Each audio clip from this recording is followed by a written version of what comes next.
Are we ready to get started? Welcome everyone to tonight's Community Development Commission meeting on February 23rd, 2026. My name is Sarah Callis and I am the attorney for the Community Development Commission. I am here serving as a facilitator of tonight's meeting. Mr. Chairman, if you would please call the meeting to order. I will. Welcome everyone to the meeting of Wooddale Community Development Commission. My name is Jim Parenti. I am the chairman for the Wooddale Community Development Commission. Will the secretary please call the roll? The secretary is not here this evening. I will do that. Chairman Parenti. Yes. Member Guzik. Yes. Member Yeager-Rudnicki. Yes. Member Peterson. Here. Member Sweeney. Here. Member Satko. Member Tao. Here. All right. Okay, the CDC has a quorum present. We need the motion to the approval of the meetings of minutes from November 17, 2025. It's been a while. I'll make the motion. Can I get a second? I'll second. Motion's carry. Well, let's take all in favor say aye. Aye. All opposed? Okay, the motion carries. Moving on to the public hearing. Ms. Callis, as chairman, I request that you serve as the public hearing facilitator. Certainly, I will serve as tonight's meeting facilitator, which means that I will just keep the hearing moving along, and I don't take a position on anything. For our public hearings, all testimony will be given under oath. At the hearing, there will be an opportunity for the public to offer testimony and to comment. Following the public hearing, the CDC's deliberations will be open to the public in the sense that all are invited to listen and to watch. The public, however, may not speak during our deliberations. We ask that the applicants here tonight give specific evidence to demonstrate that the proposal meets the standards of approval for the request. The burden is on the applicant to prove the case. Additionally, city staff will provide a general description of the proposal followed by their analysis. With respect to others who wish to speak, you may give an opinion or present specific evidence as to why you believe that the applicant meets or fails to meet the standards for the request. Finally, we will strictly adhere to the schedule prepared for tonight's meeting. However, those wishing to submit evidence and testimony will be allowed sufficient time within which to do so. Whether you are a member of the public wishing to make a statement for the record or a witness testifying on behalf of an applicant, you will be placed under oath and then begin by stating your name and address. You will be subject to questions by the Community Development Commission and potential cross-examination by the applicant. To allow as many people as possible to be heard, remarks are limited to 5 minutes. If additional time is needed, hearings will be continued until the next available hearing date. Calling tonight's first matter, CDC 2026-0001. This case involves multiple text amendments to the city's Unified Development Ordinance, Chapter 17 of the Municipal Code, and the Sign Code, Chapter 13 of the Municipal Code. The purpose of the text amendments is to clarify certain regulations, including, but not limited to, regulations pertaining to stormwater management, exterior building materials, lot consolidation, site plan review standards, various permitted uses, automatic zoning, and signs. Let's begin. Staff, please indicate when notice of the hearing was published and whether you have the certificate of publication from the newspaper. Do you swear that the evidence that you are about to give before the CDC this evening is the truth and nothing but the truth, so help you God? I do. Thank right. you. Yes, the public hearing notice for tonight's meeting was published on January 2nd in Daily Herald. We do have a copy of the certificate of publication on file. Okay. Does staff have a presentation? We do. Thank you. All right. I'm going to move this way. So this is our first case in 2026. It was very exciting. We actually put together a list of a number of various text amendments. This is probably something you're already familiar with. usually once a year, and sometimes twice a year, we bring a list of proposed text amendments to our Chapter 17, which is our Unified Development Ordinance, and also to Chapter 13, which is the sign code. Those are both of the chapters that fall under the CDC's purview. And I'm sorry. There we go.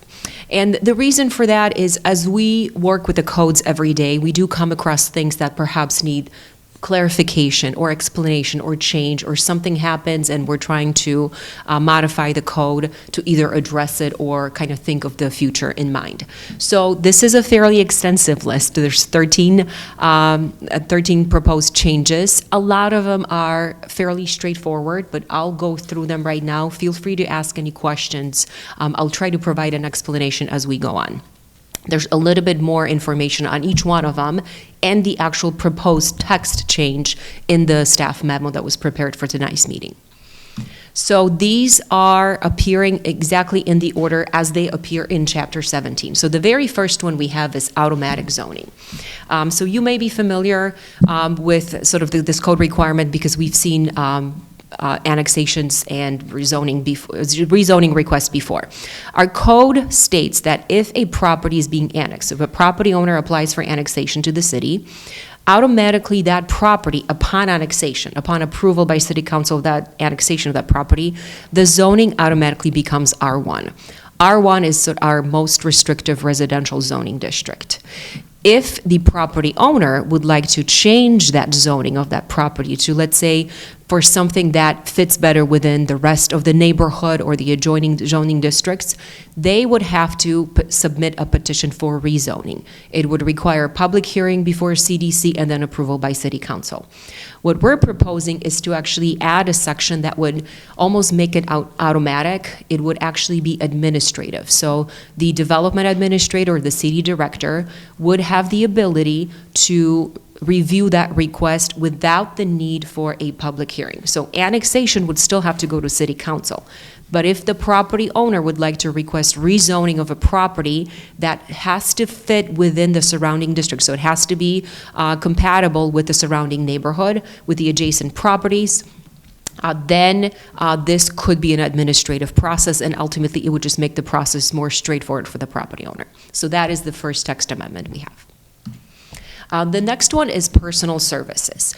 So we do have an existing use in our code for personal services, and these are uses that include hair salons, massage establishment, and fitness and leisure activities. What we have found is that clarification was needed, especially when it comes to fitness and gyms. There wasn't a clear distinction between a gym or fitness facility that would fall under personal services as opposed to a different use that actually requires a special use in most of our zoning districts, which is the indoor athletic facility. So we wanted to clarify the definitions to kind of distinguish between the two. And what is being proposed is that if it's a smaller fitness facility, generally there's not a lot of traffic being generated, not a lot of movement, people, that would fall under personal services, and that would be, generally speaking, a permitted use in most of the zoning district. Whereas if a larger gym, maybe some operations are 24 hours, a lot more people, a lot more traffic, if that larger gym wanted to come in, they would be classified as an indoor recreational facilities, and those typically require special use. So that petition would appear in front of CDC for consideration. So really what we're doing is clarifying those definitions and putting the distinction in there about the size. So anything over 10,000 square feet would be the indoor athletic facility. The next one is the plan review standards. So you're probably familiar, a lot of the requests that you see for zoning and so on, they have standards for approval. Those are typically standards that the applicant and staff have to provide responses to in order to show that the particular petition meets the standards in order to be approved.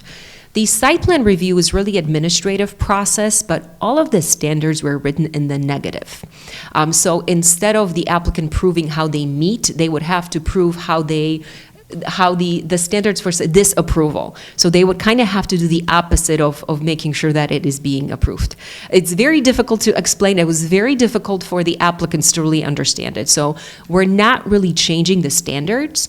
We're just changing the approach, that instead of everything being in the negative, they actually have to prove how the standards are being met. So now they're in the positive.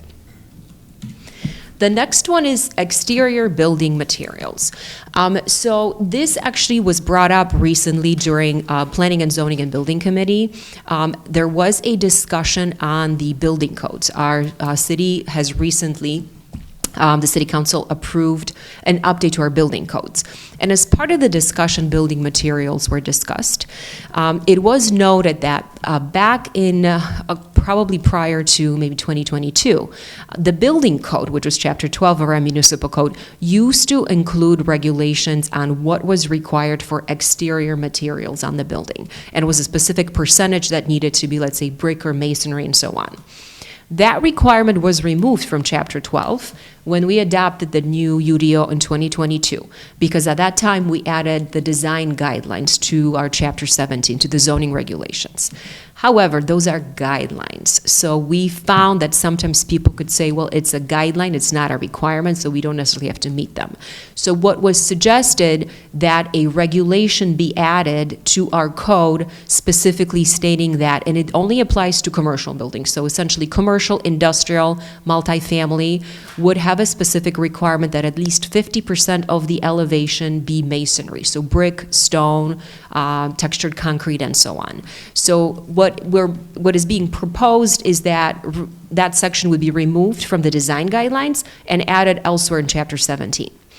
But now, because that is part of the requirements, we also want to give the ability for the property owners to request relief. So in certain circumstances where there's specific hardships or very unique circumstances, they would have the ability to seek a variation from it. It would require a formal process, but we need to add it as one of the authorized variations, because as you recall, only items that are listed under authorized variations are the things that the applicant could seek relief from. So those are the changes under this particular section. Yes. So it's going to remain at 50% unless it's just case by case? That is correct. Okay. Yes. The next one are the drive-through vehicle queuing. What we found is a lot of municipalities tend to have a specific minimum requirement for queuing for vehicles that are in the drive-through lane. This is especially important because the site should be designed in a way where the vehicles that are waiting in the drive-through are not blocking the traffic or they're not spilling over onto the street. The City of Wooddale did not have that requirement, so we studied different municipalities, and really we found that a lot of them, they have very small requirement or massive. I think some of them had like 20 cars. So ultimately, the decision was made to kind of stick with 6. So what is being proposed as a regulation in the City of Wooddale, a requirement for commercial properties that would have a drive-through, that they would have to design the site so there's at least queuing spaces for 6 vehicles. Yes. Okay. Best example for me would be, take like the Taco Bell. If there was a queue that put cars in line going all the way to the street, they weren't on Irving Park Road, but they were right up to that point. Is there something written in the UDO that the owner or proprietor of the business has to put signage as not to block the exit lane of the drive-through? Yeah. So these regulations would really be applicable to any new developments that come in. For this particular one, if there are ongoing cases, we can look at different avenues that can be addressed, because obviously they cannot provide, have the cars lined up, so it actually creates traffic hazards. I don't want to say specifically, yes, we can mandate them to put any specific signage up, but we can see most likely they have a special use that was approved, so we can check what the conditions were on that time, and then we can see what, so if it's in fact something that you've noticed, definitely we can look into it. This particular requirement really would be applicable to new construction projects. It's like that lane is an exit lane for coming out of the parking lot. So there, when cars are in queue or Yeah. pulling in, they really go to the left side of the parking lot because that's the closest to the drive-through. So that's where it would be blocked off, and Yeah. that's where their exit is. So they don't have an exit and an entrance where they could. Yeah.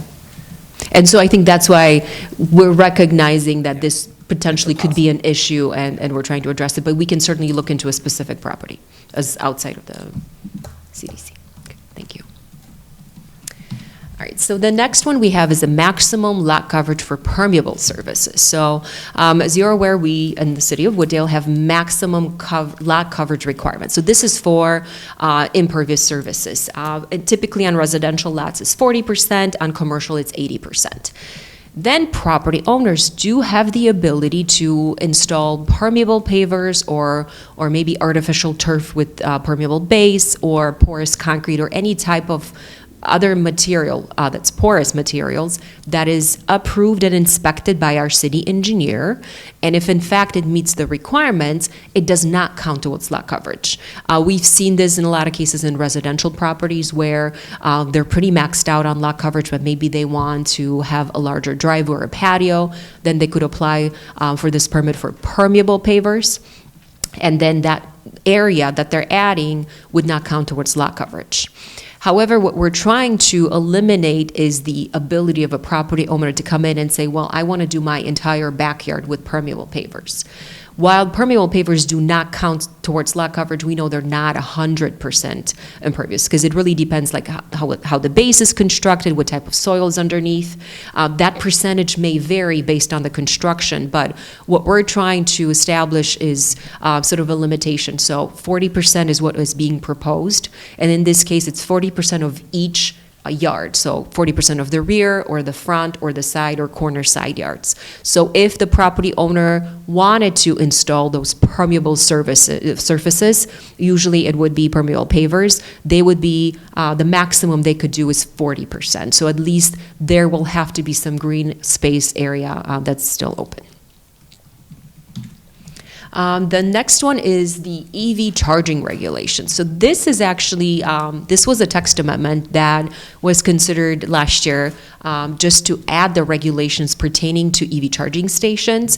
But what we found, the intent has always been for these to apply to commercial properties. But I guess the way their language was written, we've received questions from single-family property owners, and they wanted to know if these are applicable to their properties, and they're not. So really, all we are doing in the code is clearly specifying that these regulations are pertaining just to the charging stations that are in commercial industrial zoning districts, or it could be in certain multifamily commercial applications. The next one is the parking in the front for gateway corridors. So this is also, the gateway corridors was really started in 2022 with the adoption of the rewrite of the UDO. A lot of this kind of stems back from our Thorndale Corridor Plan, so there's a little bit of history in there. But one of the requirements that was added to our code in 2022 was that for certain sort of primary roadways in our industrial zoning districts that are considered the community gateway corridors, there was a prohibition on parking in the front. We've had discussions with a number of developers, and some of them who are interested in completely redesigning various properties, and a lot of them voiced concerns that it's difficult for them to meet that requirement. The code specifically says you may not have any parking between the front of the building and the front property line, or anywhere. It's actually almost listed there twice in the code. We actually had at least 2 petitions go through the public hearing process to request this as a deviation or variation through their process, and they did receive approval from City Council. So what's being proposed is an amendment to actually remove that because it's something that hasn't really been working or has been highly desired by City Council. So this would enable property owners just to develop the properties without the prohibition for them to have parking elsewhere, that there would be a prohibition on parking in the front yard. The next one is the internet sales with warehouse use. So this use was introduced, there's a lot of things that happened in 2022, because I'm going to say that again, when the UDO was rewritten in 2022. Very late towards the process, there was a lot of feedback provided from a specific zoning district, was the R3 zoning district. And the property owners sort of petitioned or raised concern that this is the use that they wanted to be added in their zoning district, because that's something that could work for those properties. So I'll read the definition, because we're actually proposing to add the definition. At that point, because everything was done kind of last minute, there wasn't a lot of time to kind of put everything in there. So internet sales with warehouse would be a building or a portion thereof used for the storage, packaging, and marketing of physical merchandise for the purpose of sale through internet-based retail platforms. We do have a warehouse and distribution use in our industrial zoning district, but that's specifically for wholesale. This particular one addresses more kind of this retail operation. Because it is listed as a permitted use only in a certain zoning district, in this case it was the C3, I will add that last year there was a text amendment that also added in the C1 zoning. So we have 2 commercial zoning districts that allow it. Because they're specifically listed in those commercial zoning district, if a use such as this one comes in and they want to locate in our industrial zoning district, we have to turn them down, because if the space is empty on our table of permitted uses, if it's not specifically approved in there or permitted in there, it means it's prohibited. So what we're petitioning is to actually allow this use in our industrial zoning district, because we've had a number of businesses who were interested in such operation, but we had to turn them down because it is not permitted in our industrial zoning district. Typically, those tend to occupy smaller buildings, but that really could vary. So this is just allowing it in the industrial zoning districts and the overlays. The next one is the wholesale. So this is also a modification to our table of permitted uses. We have a separate line item for the wholesale. I believe it is only permitted in one zoning district, but wholesale is really part of the warehouse and distribution. It's actually in the definition of the warehouse and distribution. So just to clean it up, we're really proposing to remove the wholesale from the table of permitted uses, because it's repetitive and it's creating a little bit of confusion, and it's already addressed under a different use that's permitted in our industrial zoning district. And then we're moving on to administrative lot consolidations. So this would be applicable to property owners who own multiple parcels adjacent to each other. Sometimes we actually have one building and then there's maybe 6 different parcels that it's sitting on. So multiple PIN numbers and so on. Generally, when property owners such as that come into the city and they're looking for some zoning relief, the first thing we encourage them to do is let's do lot consolidation. Let's clean up the property record. What we found is a number of municipalities, they actually do this process administratively. So the property owner has the ability to petition, and if the lots that are being consolidated do not create new nonconformities, that process can be approved by the development administrator. So we're really streamlining this from property owners. We're making it easier for enforcement of zoning, because then we just have one property, we're dealing with one PIN number. So overall, it makes it easier. It would be applicable only in certain instances. So those lot consolidations, when there's multiple properties consolidated into one. We have land transfers when the property line is shifting from, let's say, one property to the other, or we have 2-lot subdivisions. So those are the only instances where this would be applicable, and it would be an administrative approval. All the other ones, or if there's any nonconformities, they would have to go through the zoning process. So it's only very specific instances. And then we're moving on. We're almost done. There's 2 more. So now we're in chapter 13, so our sign code. One of the changes that is being proposed, and it's really more of clarification as well, is the landscaping requirement for our monument signs. We've always had a requirement that monument signs need to have landscaping around the base. However, what we're proposing is that at least 50% of that landscaping be evergreens. And obviously, with the climate that we're in, we want to ensure that there's something around the sign even in the winter, so we have year-round coverage. So we're specifically putting that 50% requirement for evergreens in the code requirements. And the next one is the grand opening signage. So this is a new type of sign that is being proposed. This is really just to be a little bit more business-friendly to businesses. Right now, businesses do have the ability to request a temporary sign. There are time limitations on it. They could have one sign for 15 days, 4 times a year. But what we want to allow, especially new businesses coming in, we want to allow them to have an additional grand opening sign and up to 30 days so that they are not using up their temporary signage just to advertise their grand opening. So this is just really allow them a little bit of messaging that's out there for very specific, just for grand openings, for new businesses and facilities, and so on. And that concludes the overview of the 13 changes that are being proposed. As I noticed and mentioned earlier, the public hearing notice was published. We have not received any comments from the public or residents about this petition. And I do want to note we did have legal review and provide some comments. So this has been reviewed by city attorneys. And that concludes my presentation. Thank you, Gosia. Does any member of the Community Development Commission have any questions? Yes.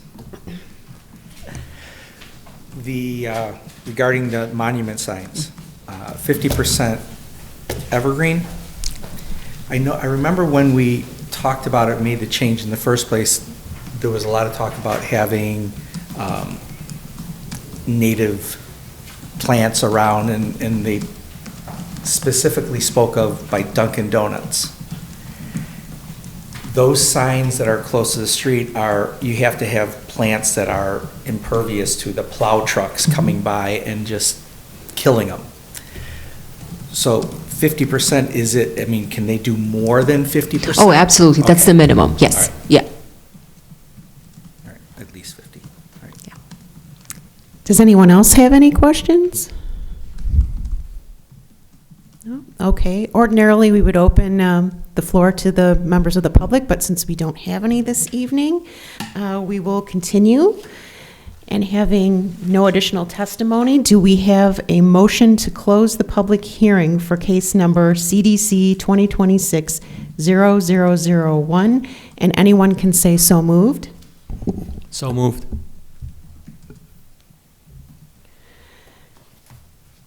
So we have a motion. Do we have a second?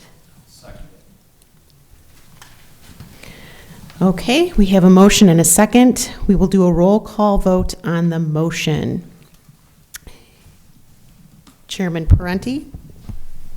Yes. Member Guzik? Yes. Member Yeager-Rudnicki? Yes. Member Peterson? Member Sweeney? Yes. Member Satko's not here. Member Tao? Yes. And the motion carries.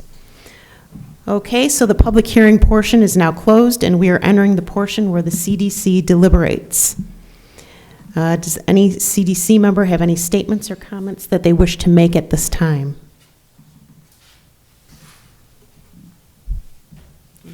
No? All right. There being no further discussion, I am looking for a motion. Based on the submitted petition and the testimony presented, the proposed text amendments to the Sign Code and Unified Development Ordinance, Chapters 13 and 17 of the Municipal Code, are consistent with the comprehensive plan and are in keeping with the purpose and intent of each chapter. And therefore, I move that the Community Development Commission adopt the recommendations of the staff memo dated February 23rd, 2026, as the findings of the Community Development Commission, and recommend to the City Council approval of these text amendments in case number CDC 2026-0001. Do we have that motion? And anyone can say so moved. So moved. And do we have a second? Okay. I will do another roll call vote. Chairman Parenti? Yes. Member Guzick. Yes. Member Yeager Rudnicki. Yes. Member Peterson. Yes. Member Sweeney. Yes. Member Tao. Yes. Okay, the motion passes. We have 6 affirmative votes. And Mr. Chairman, that concludes tonight's hearing matters. I will cede the floor back to you. Is there any report from staff, Gosha? Is there anything new coming up? So actually, I wanted to introduce Kelly, but she did, yes. So we're very excited to have Kelly as our assistant director. She's been amazing to work with, so she'll be attending some of the meetings, but feel free to reach out to any of us anytime you have questions. I did want to share that as part of the packet, I included a list of all the meetings. This is our first meeting in 2026, just so you have an idea. Really, generally, we're on the third Monday of the month. The only exception was February because of the holiday that we had last week. So those meetings are pretty much set up. I do not believe we have there's a couple people we're working with. Some of them may not require a public hearing, so at this point, we do not have any petitions that are specifically scheduled, but we'll definitely keep you updated. Okay. Thank you. Thanks for explaining everything, by the way. Not a problem, thank It you. was great. Okay, any questions? I had a motion to adjourn. Anyone can say so moved? And a second? Second. Okay, everybody respond by saying yes. All in favor, say aye. Aye. Any opposed? Okay, the motion carries. The meeting is adjourned.